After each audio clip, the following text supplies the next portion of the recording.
I always enjoy talking to you because You as well. you have such a wide variety of experiences. And in fact, I would say that your experiences almost feel completely, it seems like a pretty curvy path to go from one thing to the other. But I thought, for the entire audience that's participating, I thought it would be a great opportunity to start out, even before we get into the New York Times and all the transformation work that you're doing, as well as how the New York Times is actually doing and breaking away from publishing, which I think are all super important topics to talk about, because you are the exception in an ocean of publishing pain, I think, on some level.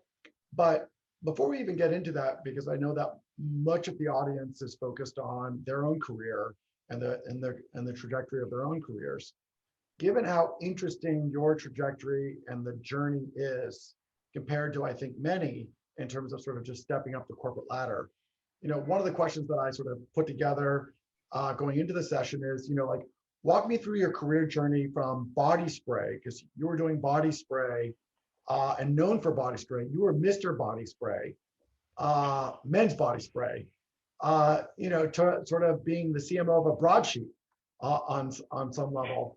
You sort of talked about how the two things are actually more similar than we would like to think. So I'd love to hear a little bit from you in terms of, like, what is that career trajectory? How did you end up at the New York Times, and how did you get here? Yeah. So you're saying the first time you saw an Axe ad, you didn't say whoever made that's probably going to be the CMO of the New York Times one day? Well, of course. I mean, knowing you, I was like, he could do anything, but yes. Thank you. Thank you. I think, probably the way to talk about this is, let me start by saying, I don't necessarily think the New York Times and Unilever, or New York Times and Axe Body Spray, have much in common. What I do think is that my role within them is there's a through line. And so, and I will say that through line is not one that I would have predicted. I can be transparent, and my boss knows this. I didn't see myself being the CMO of a news business. Certainly until I became one. So the way I got there is, what I was doing Unilever, I've always had an interest in digital marketing. I started my Unilever career back in the late 90s. And when I got put on Axe, I really got a passion for using culture and emotional connection to reframe a business and reframe a category and unlock a lot of growth by making people care about it here while also caring about it here. That's really what we did on Axe. Is we changed a category that was 100% functional. There was literally one brand claiming 36 hours of protection because the brand before it was 30 or whatever. So, like, I think that's deodorant for people who don't shower for 2 days. I'm sure somebody was working on 40 and 44 and 46, right? And we came in and talked about something different, which is how it makes others, how it smells good, and how it makes you feel, and how it makes others feel about you. And now every brand in the category, no matter who they're targeting, use that emotional connection. I then went to hair care, which is a category where the emotional connection is higher, but all the brands say the same thing. And by really focusing on how our brands were different and really deepening that emotional connection in ways that were unique, we were able to unlock growth that Unilever's hair care business had not seen, and took over share leadership in the US, which had been multiple decades. I then went to Pinterest. The job there was trying to, it was really a resonant brand and an emotional brand, but the audience was not as wide as they wanted it to be. And so we really worked on how we make it appeal to more people. And a lot of that was trying to, make it clear that Pinterest wasn't a social media brand. It was a visual search engine. And what does that mean emotionally and functionally? And Pinterest has been growing rapidly. And then the New York Times, again, a very important category to people, but often a sea of sameness. And what I think marketing's role, and obviously the journalism is the most important thing, and the digital product experience is right behind it. But the marketing's role is helping to sort of frame up, why is this thing different, and why should you pay for it when there are free sources of news out there? And so the reason I joined was, I like to say what I like to do is turn the mundane into the magical, and really use marketing to unlock growth. And it felt like there was a real opportunity here to explain, as the Times was leaning into being a digital consumer subscription business, to do the same thing, and for marketing to play a small role in that process. One of the things that you shared with me, which, staying on the same theme of turning the mundane into the magical, you talked about examples of what you did to each of those brands, taglines, and your approach that really were sort of the transformative elements. Maybe take us through a few of those. I mean, the example that I always use is, the truth is hard. That is an emotional thing. Can you walk me through sort of like, to your point about going back to body spray, it was always functional. Now it's, we can protect you for 35 hours versus 30 hours. What did you do there in each of the following sort of roles? Was there a tagline or an example of that transformation of the mundane into the magical that helped sort of reset the appearance or the perception of the brand? Yeah, I mean, in Axe's case, I can't take credit for what I'm about to tell you because the brand was launched in France in 1983. What I was a part of was bringing it to the U.S. But the Axe effect is definitely that. In a category where most brands are talking about their length of protection and their strength of protection, the Axe effect is both a functional and an emotional claim. It's functional in that it's going to smell good, is the implication when you see the ads, and the emotional is what happens when you smell good. In Pinterest's case, I think I already talked about it a little bit. It was really just continuing to emphasize that Pinterest didn't see itself as a social network, and isn't a social network. And, the challenge with a social network, they have a role, they're great, but social networks are about sharing your own stuff as opposed to kind of finding what you're interested in. They're much less problem solution, and Pinterest is much more of those things. And so the visual search engine kind of analogy was a lot, it took a long time for Pinterest to succeed in getting people to see that and to embrace that. But when they do, their usage of the product is better, their satisfaction with the brand is better. And so Pinterest stayed at it and had a lot of patience and perseverance. And you can see now with how the brand's doing and how the business is doing that paid off. There were there's some days where it didn't look like they would be successful. And I think it's, getting anybody to change their mind and talk about it differently. And so I think it's a good lesson for everyone that, the metrics can look poor before they don't. I mean, the business wasn't doing badly, but just the evidentiary, data that anyone was going to embrace it. And then it happened. I think people much less call it a social network today. And then New York Times, we haven't changed anything about what the brand or the product is. What we have done is added a marketing component to it. And the truth is tagline, which we've used. The truth is hard. The truth has a voice. Life needs truth. The truth is worth it. What we see that as is the truth is really a shorthand in our minds for the journalistic process. Just to step back for a second, the challenge at the Times is that we're trying to get you to pay for the news and to buy a subscription when there's a lot of free sources. And so you have to believe in that environment. You got to really believe our product is different, right? Because we're not just competing with somebody else, we're competing with free. And so you've got to really believe that that's worth something. And I think what the Truth Is series of ads do is they're really just how the sausage gets made ads. They're talking about the process that our journalists go through, the huge amounts of length that they go through, the amount of resources that it takes, sometimes the physical and or emotional harm that they're facing when they do their work, the obstacles that are placed to them. And so when people understand and believe that, what they then believe that something different's happening here that gives them as a reader a greater level of understanding, and it's worth paying for. And they also appreciate that it's quite expensive and fragile, and that if they don't pay for it, you get what you pay for.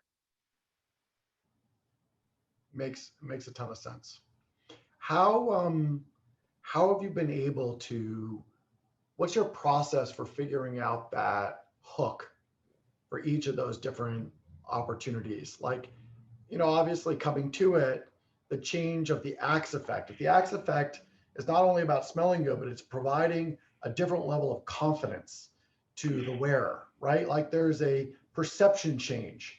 Like whether you smell good or not, whether actually Axe body spray is, really does the trick or not, the person that wears it at least feels that they have a shield of armor, that they can then sort of walk with swagger into the room. I mean, that's really the idea behind it. And you see it in all the commercials. And, on some level, the New York Times is co-opting the concept of it is the arbiter of truth. Like truth is defined by the New York Times, and I know that is a little bit of I think the New York Times would claim that truth can be owned by anybody, but the reality is the branding of owning the truth. I think the New York Times has done an extraordinary job sort of co-opting that as sort of a brand value that represents that of the New York Times.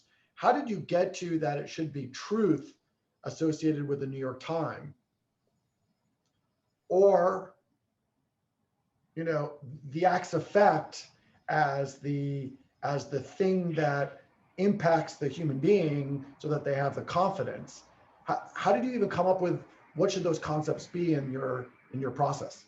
Let me say one thing, we definitely don't believe that we're the only place you can get the truth or the facts. We do believe that you can get the truth and the facts from us. So the point being that the distinction being that we're not trying to tell you we're the only source that does this, or even the only source you need to read. What we are telling you is that we think you're on a journey for the truth, and that engaging with our journalism is one way to help you in that journey. And so it's a little different than well, maybe it is similar to like a consumer product where Axe wasn't suggesting that you only spray on body spray and never take a shower and never use soap and like those kinds of things. In fact, Axe offers a lot of those products. So, going back to your question about the process. I mean, this is going to be a bit of a academic answer, but it just comes down to understanding your audience, understanding the end consumer. But it's about really doing so deeply, and about really understanding the problem that they're solving, the sort of the need state, and which a need state is both point in time, but also where it fits in their life, right? And in so doing, being able to frame up the problem in a way that's not about you, it's about them.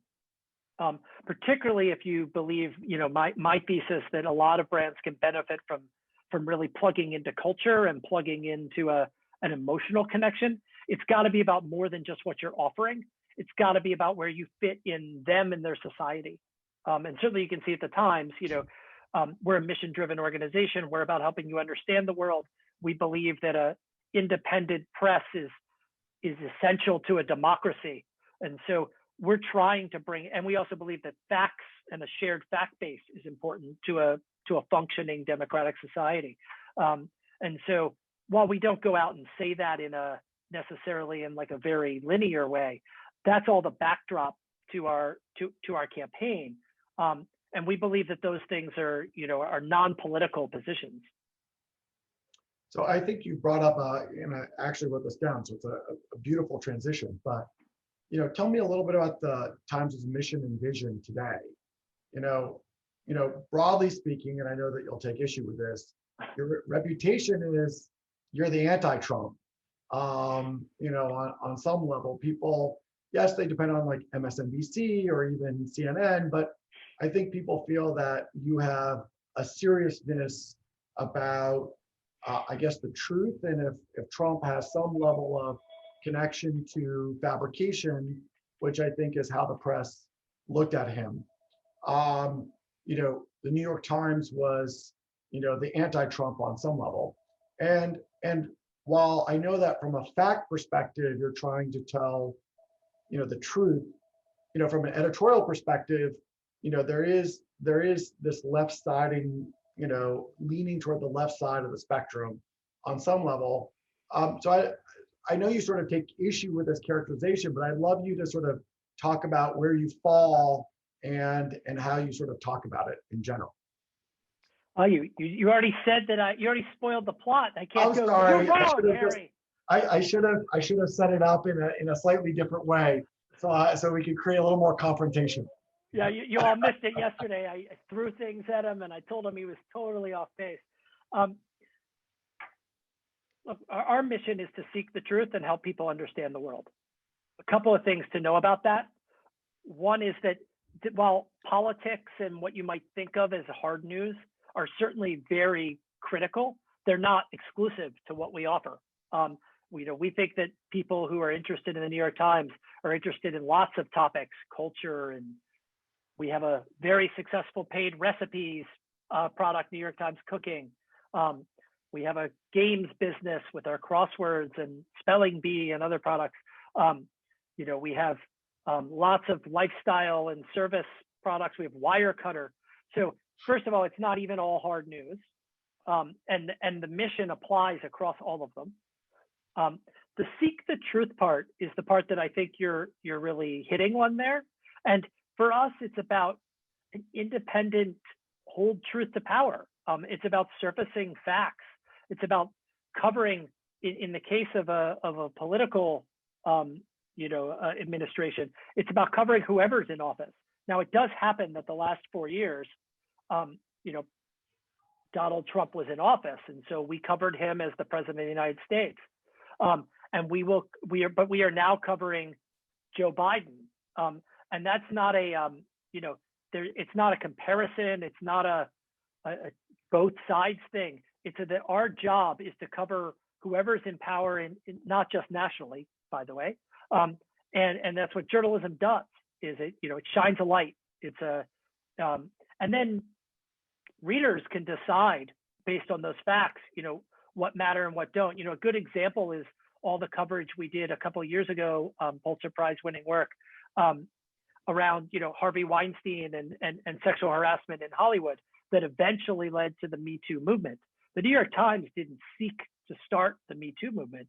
The New York Times sought to tell a story about first Bill O'Reilly and then Harvey Weinstein and allegations that were being made to them, and to see if we could corroborate those facts and print them up against the standards of journalism.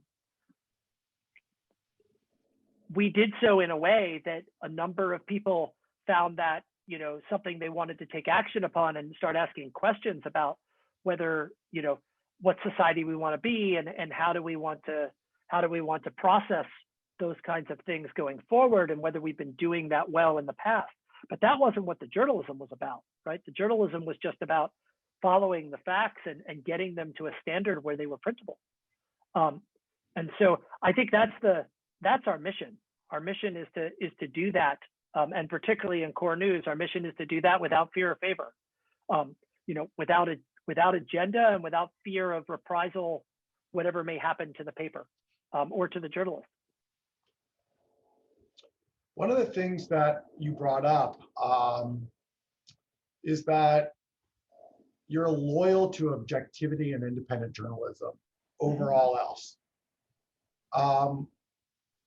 Do you think that you're going to have the same level of accountability to the current administration that you did to the past administration? How does that, or do you think that, given that most of your writers, while they are objective journalists, probably live in a blue area versus a red area? Is there a different, you think that there's a different level of receptivity, I guess, to some of the decisions that are being made today?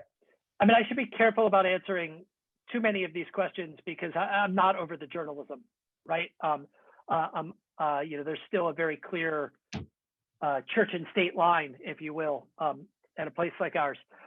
What I can say is that it is core to the brand of the Times that we be an independent news source, and that we cover. Dean Baquet, our executive editor, has made it very clear, for the last 4 years,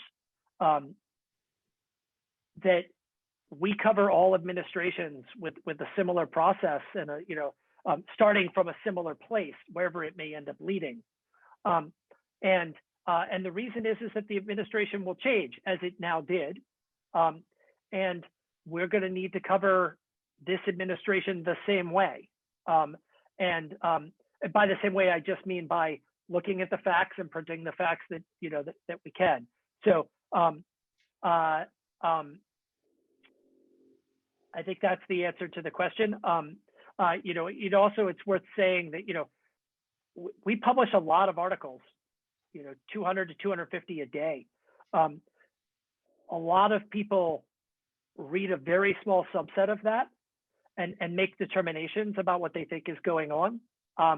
And I think it's more important to look at the entire subset of work, not necessarily what you might get in your feed, which is, Facebook's algorithm or Twitter's view of what you may see, which has a lot more to do with who you're surrounding yourself with than what the New York Times is actually publishing and writing and covering.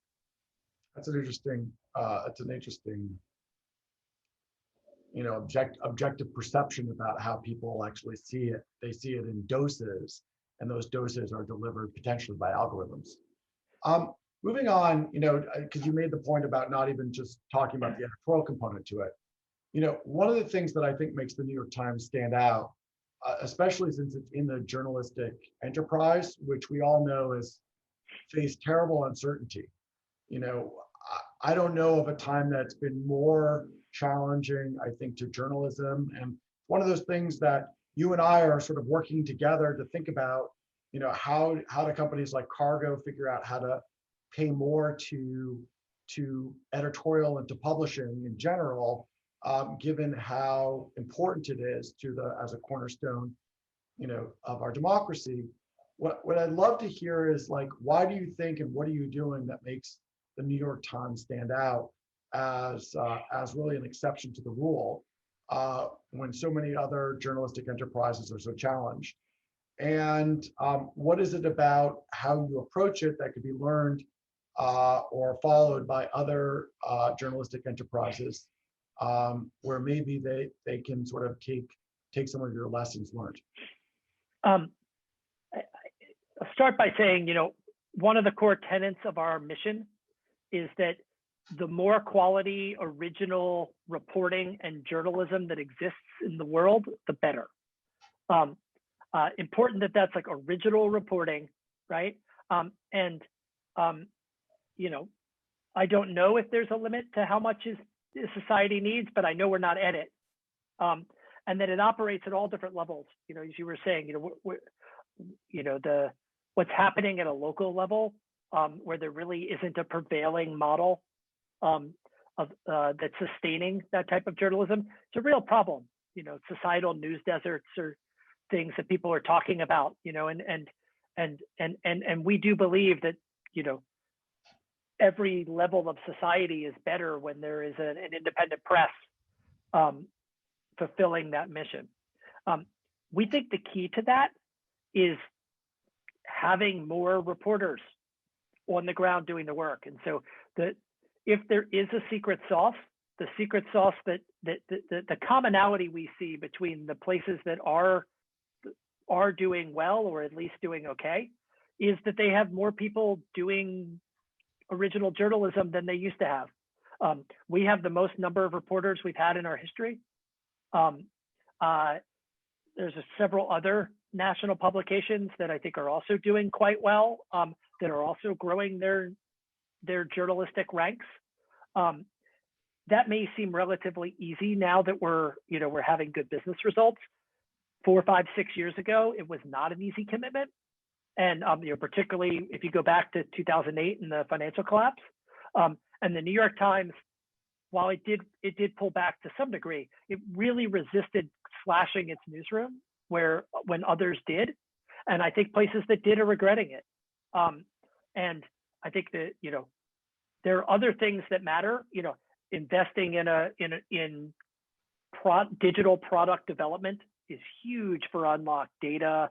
These things are all really important investments, but ultimately the thing that matters is how good journalism you can make and at what scale. And that's about how big your newsroom is. One of the things that you said to me, which really resonated, is it's really unbelievable that your product is doing so well because it's competing against effectively free sources of news. But you had some ideas as to why that is. And so I think maybe sharing that. Yeah, I mean, look, picture another category, where you've got a couple of brands and one brand, let's say hamburgers, one restaurant chain charges for their burgers and another restaurant chain doesn't.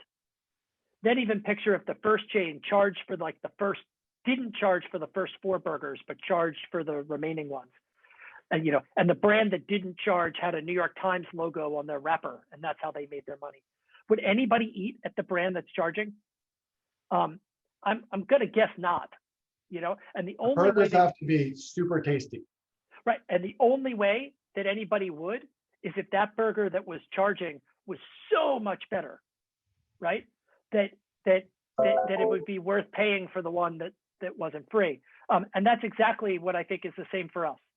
Obviously, we're not burgers, but and I think what's harder is how you perceive journalistic difference is more challenging. It's more subtle than food, right?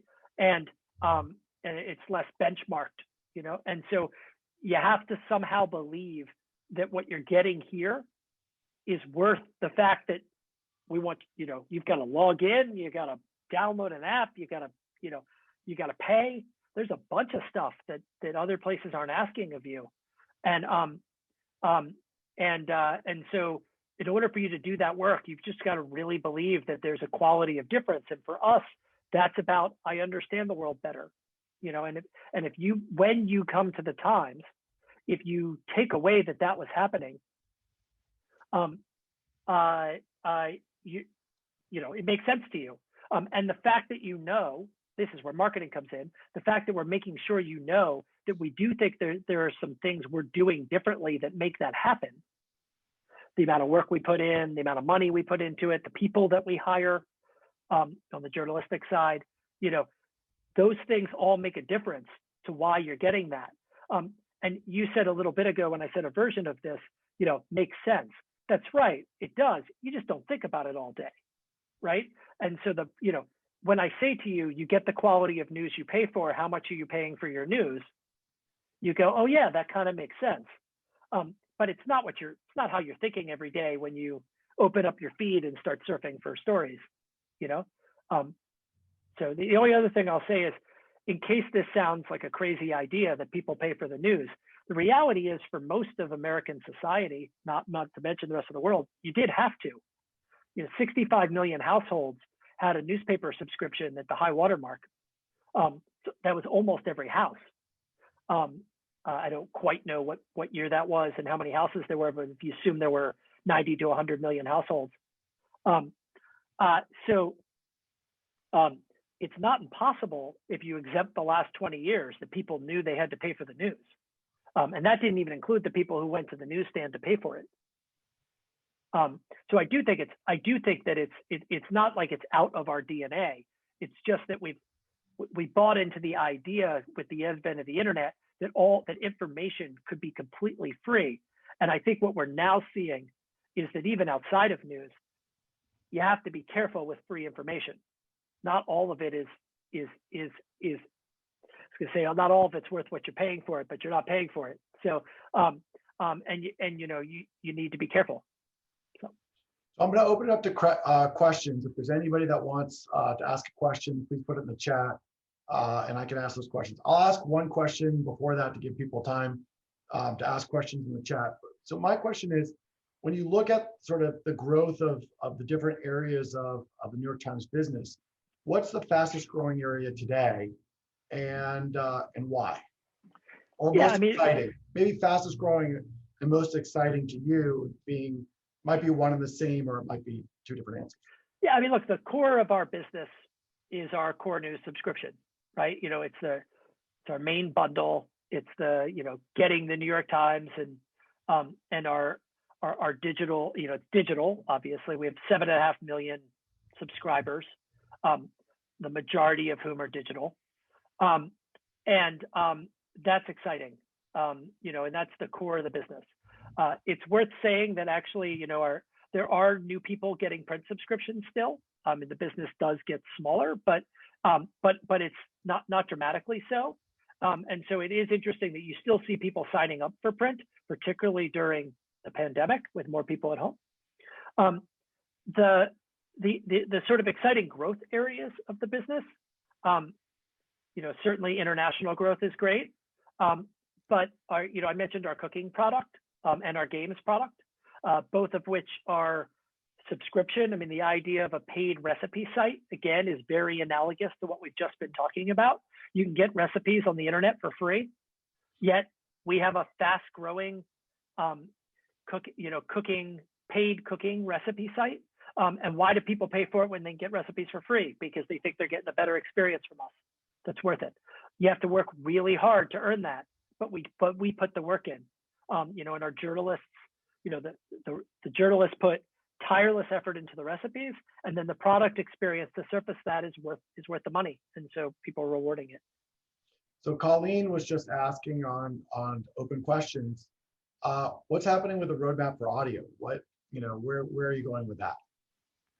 So audio is really exciting. Obviously the Daily, which is our podcast, and depending on the week, one of or sometimes the biggest podcast in the country.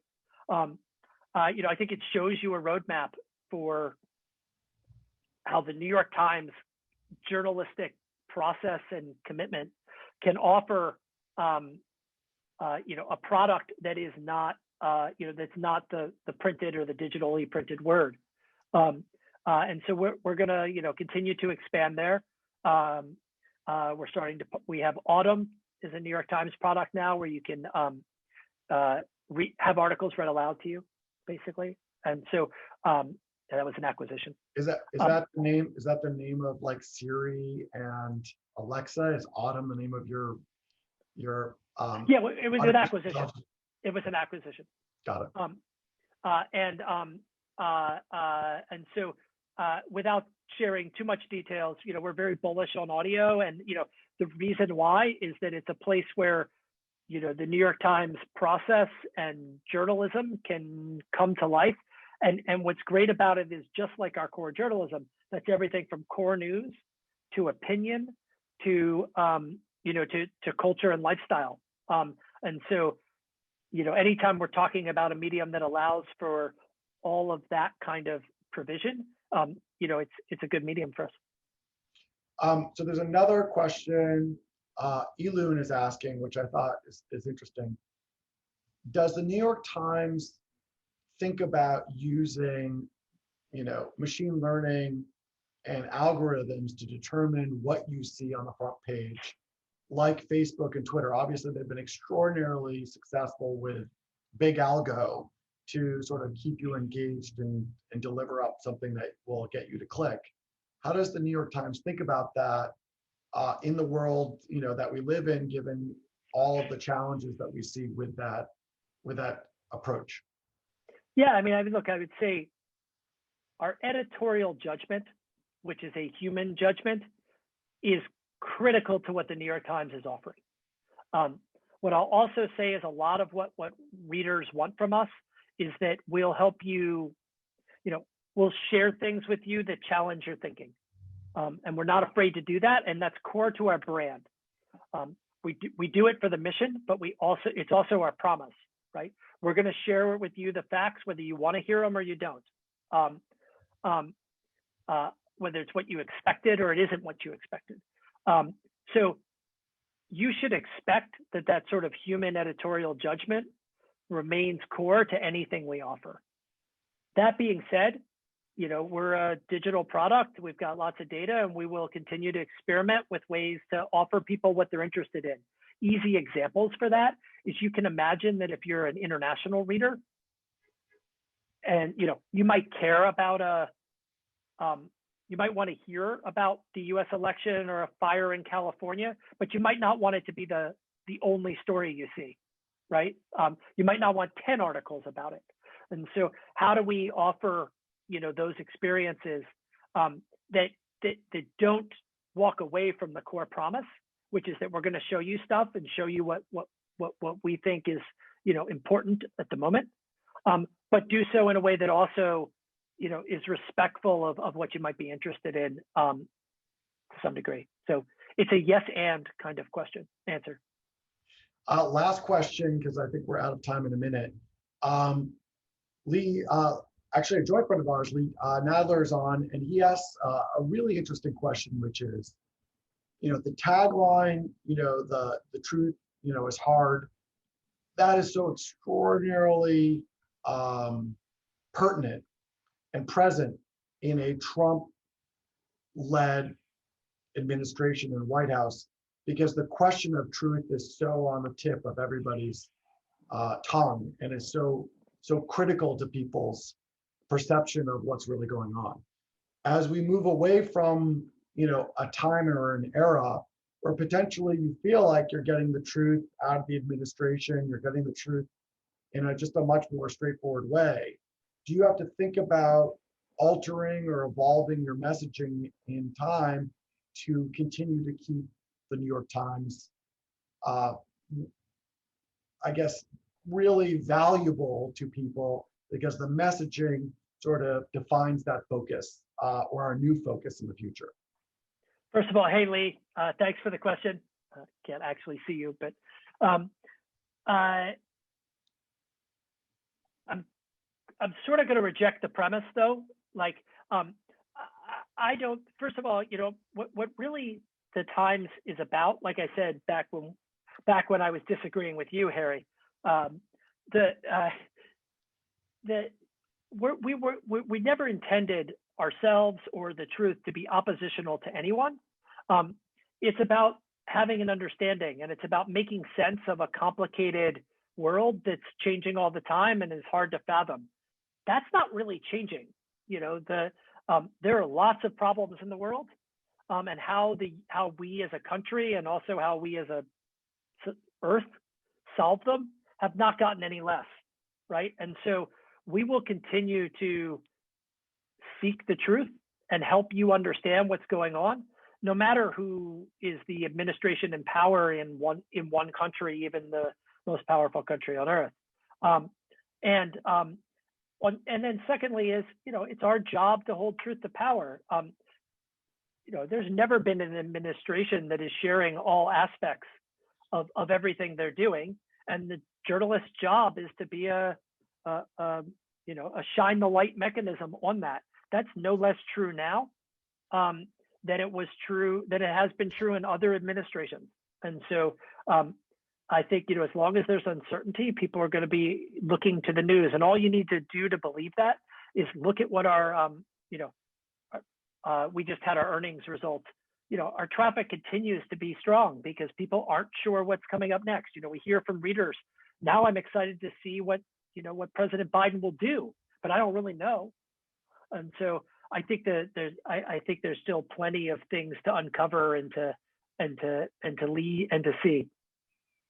Well, thank you so much for sharing your insights today. I think thank you, Eric. Everybody listening is probably blown away by your axe effect, and appreciates your virtual sense as it's coming through.